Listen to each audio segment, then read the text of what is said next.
November 25th. I'm back on the ferry from Rio Bravo over to Puerto Yungay. That was the last car on the 1 o'clock ferry. I left Villa O'Higgins about 10:45 after breakfast. Overpriced breakfast, too small. What are you gonna do?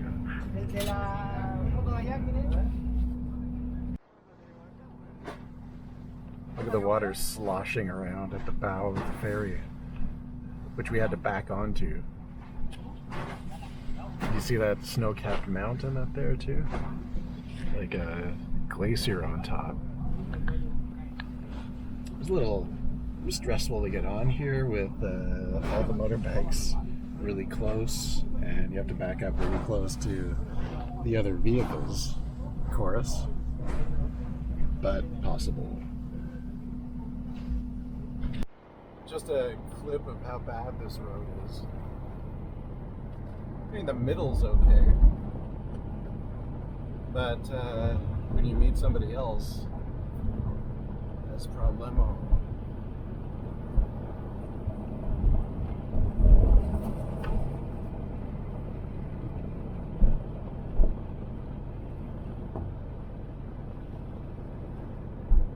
People want to cycle on this.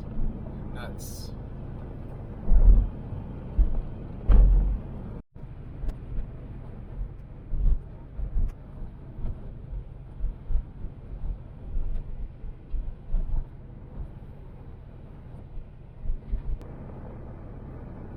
Just taking this all in second gear. In 400 meters, turn left. Seriously?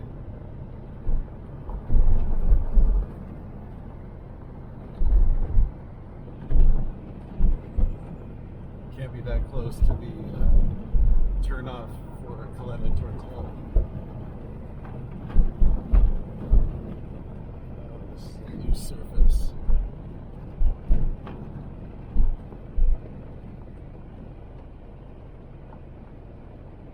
Oh, I guess I am. Okay. So here's where you turn. Turn left.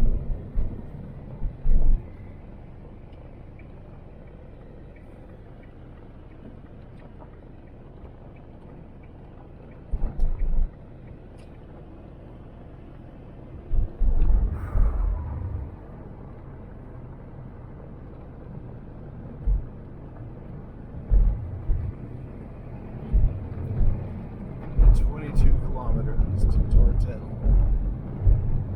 I guess I'm going to put the camera away and actually shift gears. So here's the village of Caleta Tortel. It's all connected by these wooden walkways because the earth looks so moist and marshy. And apparently you could walk for like an hour or something along these walkways. So I'm going to check it out. And likely not film very much. The room I have, so I got to the information center and asked the guy there about accommodation. And I wanted a room with a private bathroom. You got to pay a little more, so it was $50,000. And the room itself is fine. It's just basically a box, but it has hot water and privacy.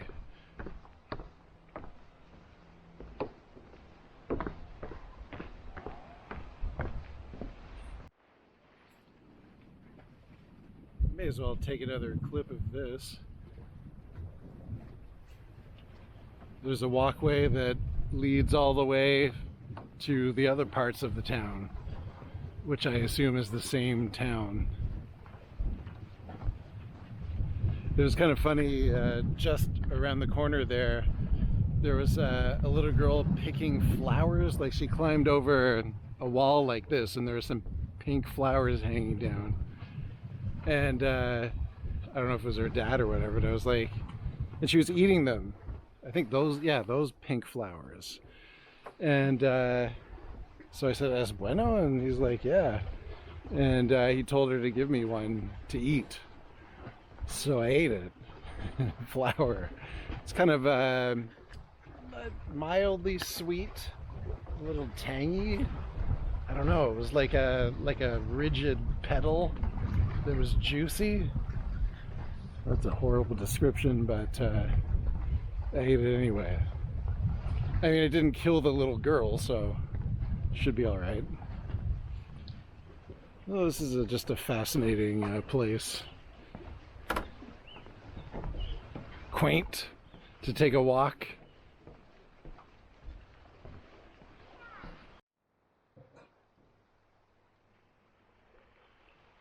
So this is pretty funny. This is kind of like the center of the town, I suppose. Not like where the trucks pull in for your car.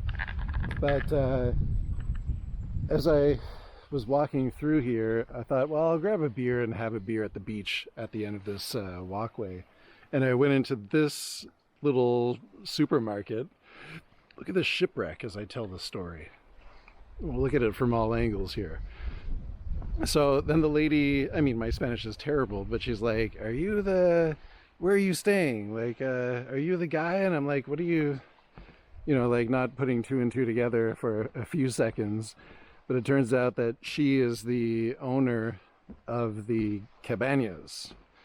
And so so now she knows that I bought a beer, but whatever, she didn't stop me.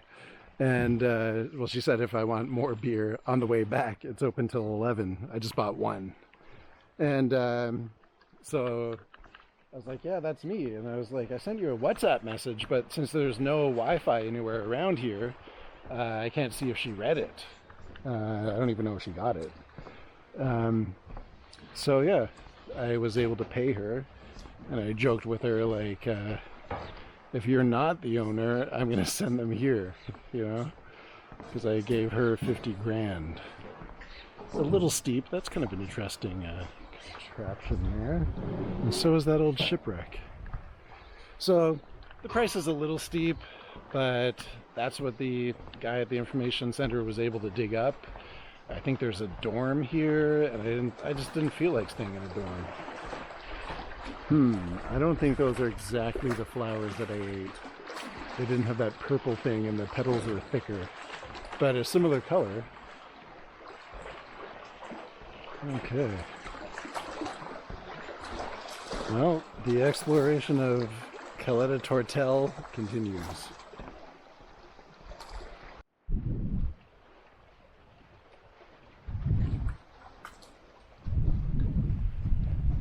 And rounding another corner, there's still more walkway and more village. Obviously not connected by road, just by this walkway or boat. I think the weather is going to take a turn for the worst. So I'm approaching the Calluqueo Glacier. You have arrived. I've arrived at somewhere, I guess a viewpoint. Let's try this again.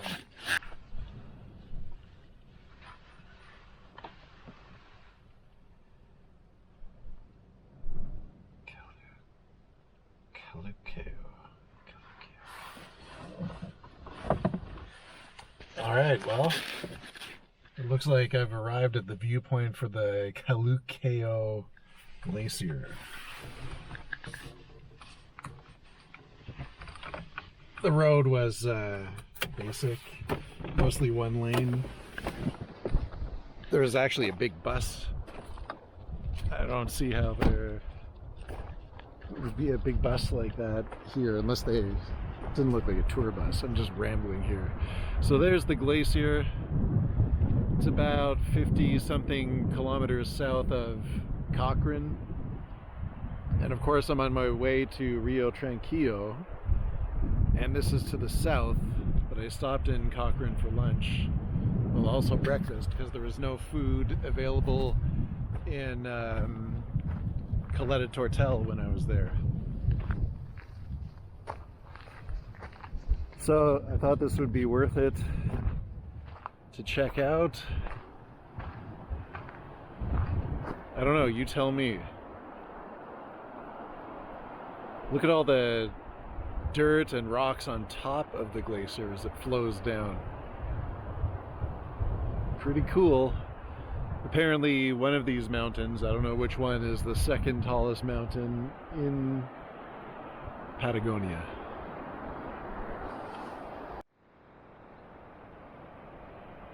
So I did this today, November 26th, because although I'm heading to Rio Tranquilo and the Marble Cave boat tours are there, the guy at the Tortel Information Center told me about this glacier here.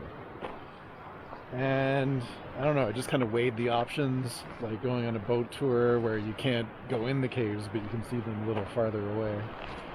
It's like $30,000, $45, I suppose. Or, you know, I could have done that this afternoon if I went there earlier. But I'll take this, I think. Well, I did. And maybe I can do a boat tour tomorrow morning, maybe, if they're available.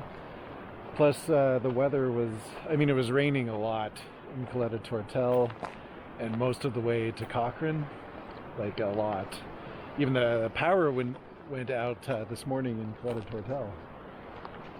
And there were no restaurants open, no grocery stores. So when I got to Cochrane at 1, then I ate in the cafe there and had coffee. The coffee is really not that great in Chile. I don't know why. At least that was real coffee. A lot of the time it's Nescafe, which is an imposter. So, I guess I'll head now to Rio Tranquilo. It might be about a 4-hour drive. It's just about 4 p.m. At least it's light until 9 or a little after. Look at that parking job. Amazing. Hey cyclists, this is what you have to look forward to on the Carretera Austral. Brutal.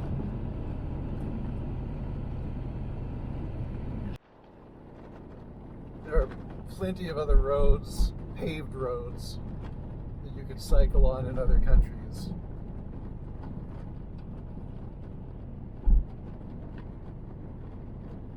I can't see anything.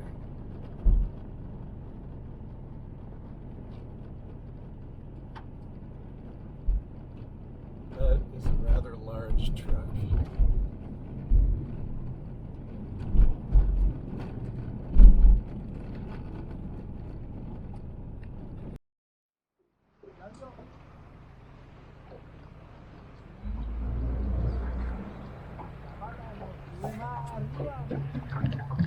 This is what it's like on my road tour for the Marble Caves.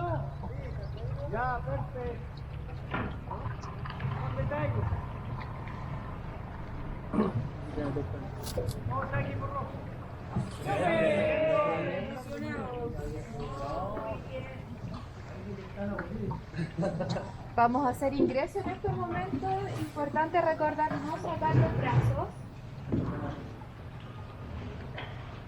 Acá para ir contándoles un poquito, aquí que se escucha un poco más, el mármol es una roca metamórfica. ¿Qué significa esto? Que originalmente era una roca caliza y luego de sufrir grandes presiones y ser sometida a altas temperaturas, originó el mármol. Este mármol es un mármol natural y muy puro, no es un mármol como el que vemos de repente cuando fabrican las mesas, por ejemplo. Ese es un mármol que ya está más intervenido y trabajado. Yo les ayudo. Sí. Now we get to wait for everyone to take a selfie at the bow.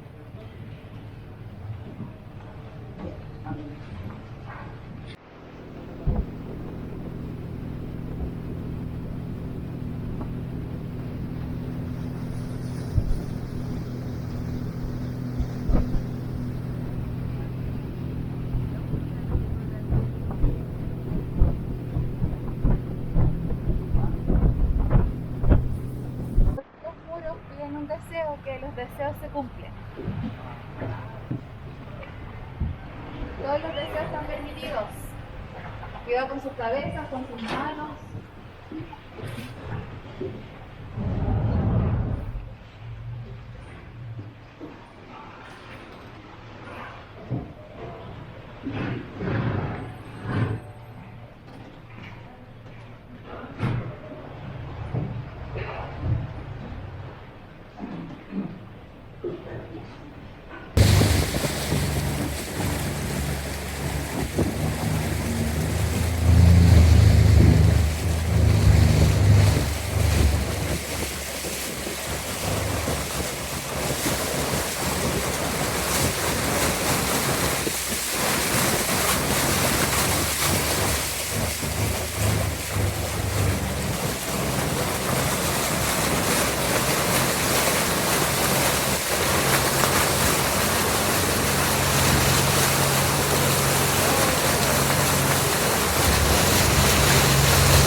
So, having just completed the boat tour, it wasn't the most exciting or beautiful thing that I did, but I think for, you know, older people, and certainly the local people, local tourists really enjoyed it. You know, they did all their selfies and whatnot, and jokes, but I certainly enjoyed more hiking. So if you can't hike, I mean, the marble caves are great. It was nice. The guide was pleasant. It's a nice day, nice ride. Well, and the other way you could do it is by kayak, but the kayak was considerably more expensive, like 50 or 60,000, and this boat tour was 20,000 pesos. So that's it for the, well, not yet. I still have to drive back to Coyhaique today and then return the car by noon tomorrow. So pretty much the end of the Carretera Austral for now. We'll see if anything else happens along the way or any surprises with the car. Should be all right. Again, for the cyclists out there, although I don't think any cyclists are going to watch a video about taking the bus and then renting a car, but, you know, think again.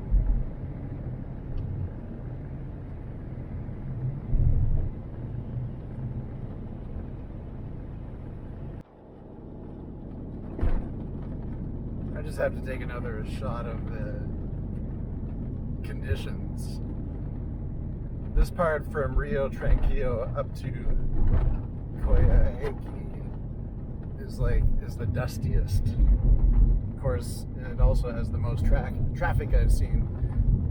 Like the part from Villa Higgins up to where?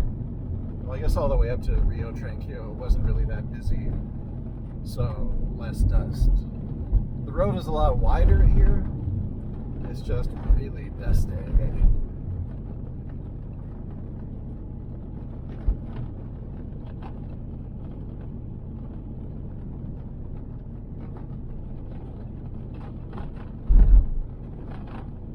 Oh, Jesus. Those people should not be stopped in the middle of the road. Jesus Christ.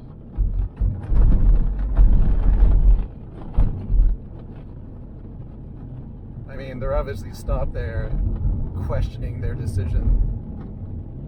What the hell are we doing? Why are we doing this?